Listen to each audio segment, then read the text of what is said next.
is? Well, mandatory gratitude is the idea that we have, that women have, that only women have, that if we ever imagine more for ourselves, if we ever long for more, yearn for more, consider more, that we feel immediate shame, right? Because and danger, right? Because we think that we've been trained to believe that if we long for more, that means we're not grateful enough, right? And that is, it's not subtle. I mean, the first story I ever learned was Eve. It was the first story I ever learned about being a woman was, all right, so God made Adam and everything was awesome while it was the two bros, right? And then this bitch shows up. And with all her desires. She can't just be grateful for what she has. She has to want more. So she goes for it and all hell breaks loose and all suffering is unleashed on the earth forever. Go with God, girls, right? This was literally the story, that this idea that the world will fall apart, our families will fall apart, our lives will fall apart, our companies will fall apart, our nation will fall apart if we aren't quiet and grateful for what we have. It's just another way of keeping women in their place. Like, we're expected to multitask in every other way on earth, but we can't simultaneously hold gratitude and also demand what we deserve, and you just start, it's something you really just start figuring out after you start questioning that self-doubt. Could it be possible that the fact that I can imagine more might mean that I was made for more? Right?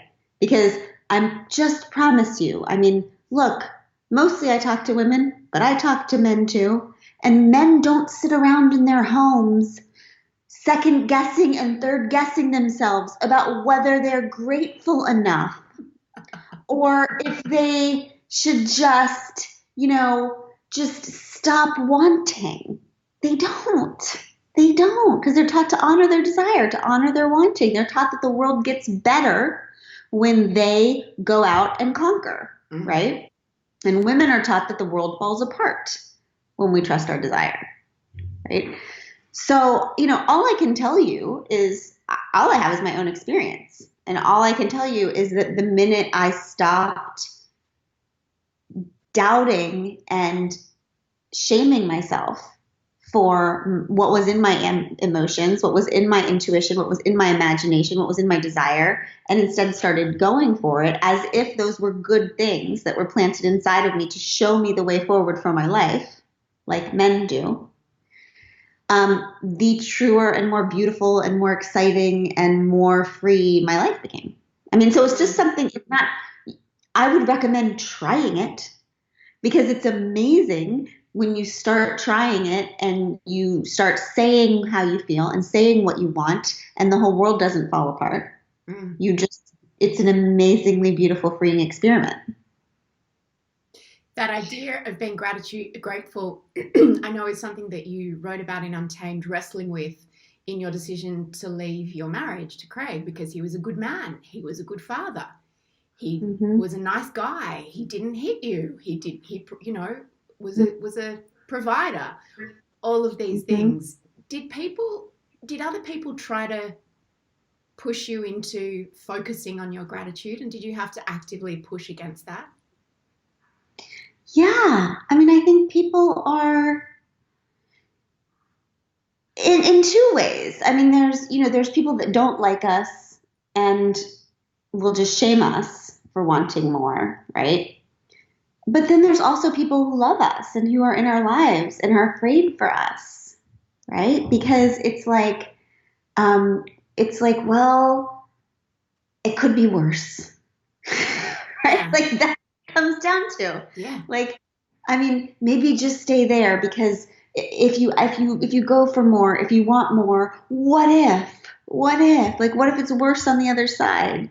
I mean, I don't know. I guess it just comes down to, I had a lot going for me that some people don't have. I mean, I had, in many ways, I had, made a career where I had enough money to leave.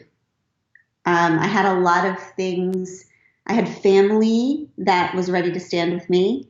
I had safety nets that a lot of people don't have. So, I guess I just figured, if not me, who? Mm. Like, if not me, who? It just comes down to every woman knows. Like, when we start talking about this whole thing about like people asking for advice or whatever, it's just at the end of the day, every woman knows what she wants. And she knows in her bones what she should do, and not in a should way that the world would tell us, but she knows when she lays her head down at night whether she should stay or go. And it has nothing to do with a set of circumstances. It has nothing to do with a list of, well, is my stuff worse than hers? Well, I mean, he's not hitting me. Like a list. It never has anything to do with that, because there could be a woman with a million of those things on a list, and she knows in her heart and her bones she should go.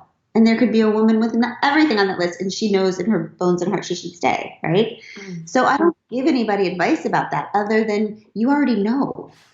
Yeah, you talk about the knowing and getting in touch with the knowing. Yeah, absolutely. How as women do you think that we have internalized this idea of being tamed and co-opt it to tame each other? Oh, God.